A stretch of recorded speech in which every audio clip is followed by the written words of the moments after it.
Hi, we're here again today with Chandani of Events by C, and we're continuing our Indian wedding series to offer brides amazing tips from experts. And Chandani's joined us today to talk about some tips she's learned along the way for mandaps, because they're such an important piece, both visually and as an experience as part of any wedding. And she wanted to share some things she's learned after doing hundreds of weddings. So welcome, Chandani. Thank you. Thank you. Let's dive right in. Let's talk about outdoors and setting up mandaps outdoors. Any thoughts and tips on brides that are planning on having outdoor weddings? Yes. So my first tip would be because outdoors sometimes you have wind and that plays a factor. I would definitely recommend having a structured mandap. So similar to this image, there is a structure to the mandap. I would recommend doing that rather than just one that's pipe and drape. Fabric, of course, looks really good. It goes really well outside with a little bit of wind too, but we also want to make sure that that mandap is a structure throughout the whole ceremony, especially because it typically does need to be set up a little bit earlier than the actual ceremony itself. And of course, we want it to stay standing and beautiful throughout the entire ceremony.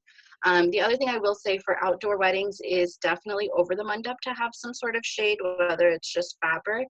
It can get pretty hot. Again, it does depend on the location a little bit. If we're near a building, if a building blocks out a lot of the sun, you don't need it as much, but definitely some sort of shade would be great if you're in an open area.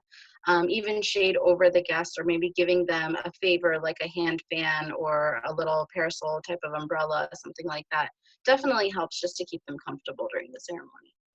I think that's great.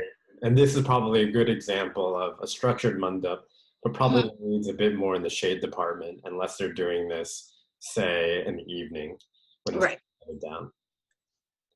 That makes sense. Let's dive into mandaps in hotels. That's where a lot of weddings get done, especially on the East Coast and the middle of the country. Thoughts on setting up a mandap in a hotel? So in a hotel, I would definitely recommend kind of like this image. It has a little bit of a backdrop behind the mandap. I would go even a step beyond that and make sure that there is a actual draping to kind of cover the wall. Like you can kind of see the air walls and things like that. You want it to be a nice finished product, and make sure that all of that, it kind of ties into the mandap design as well.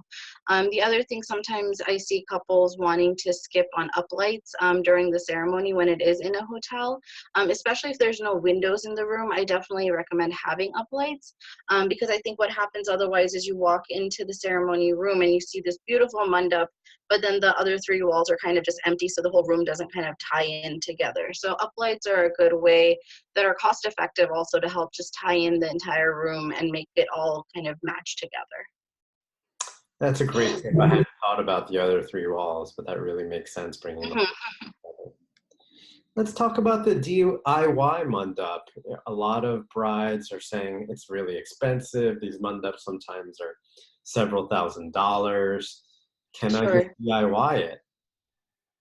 I think anything is possible, if you have the right means to do it. So I think if, let's say, you're really handy, or your parents are, your siblings are, someone, I think you can definitely do it. At the same time, something to think about is, do you want these people on your wedding day to be putting together your mandap rather than being part of your portraits or getting ready with you and things like that. So I definitely understand budgeting wise, it does help.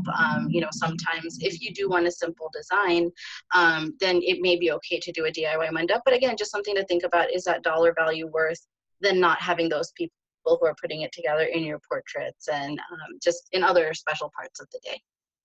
That's great advice. And maybe an alternative is, can it be done the night before? Is it possible to alleviate doing that during the day? It's just one big thing Yeah.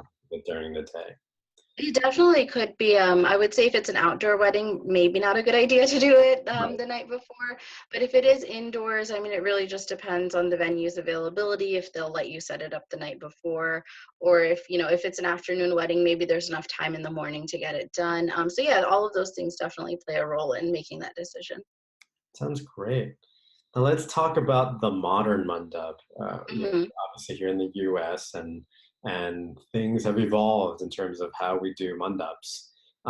Tips and thoughts on mandaps that you've seen really reflect the modern Indian bride. Yeah, absolutely. So we are seeing a lot of white mandaps, very similar to this image.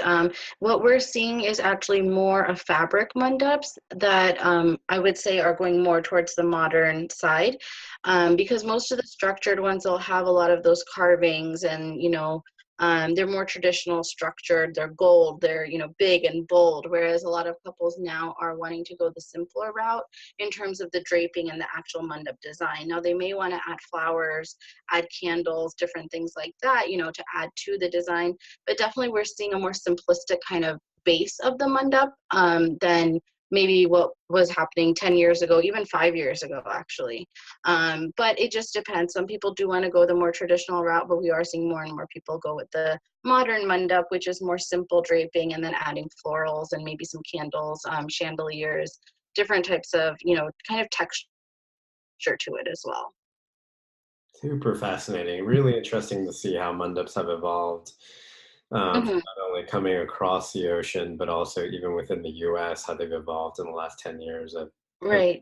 as brides have tried to blend American style with Indian traditions. Super helpful. Exactly. Yeah. And lastly, well, let's talk about some bad mandap ideas. What are your tips on things not to do? Yeah, that's a great question. So I would definitely say don't have your mandap on the ground, which I think I had mentioned in our previous session as well, because it's very hard for guests to see. Have it on a stage or elevated whenever possible. Also, keeping the location of the mandap in mind because you want people to be able to see it well. You don't want too much draping because then people can't really see what's going on inside. Um, I would also say another bad mandap idea, let's see. I feel like, there's a lot of different ideas that people have for mandaps, but I think sometimes just seeing those different elements together. So sometimes we'll have people, we want to do draping, but then we also want hanging crystals, and then we also want a Ganesh in the back. And, they want a lot of different things that it just turns into a really busy kind of mandap. So not everyone likes to sketch, but I would always recommend if you're not a visual person, try to sketch or maybe have your decorator make a sketch just so you can see what this whole thing looks like together because it may just end up being too busy. Sometimes removing one or two items is just what you need to just get that kind of elegant and classy kind of look. Got it. So just keep it simple, the old adage, because otherwise you're just adding layers of complications. Hmm. Hmm. That's great. Well, thank you so much for spending time with us. Yes, Really thank you. appreciate your tips on how to think about an Indian mandap and look forward to hearing your other ideas in the rest of our series. Thanks, Chandani.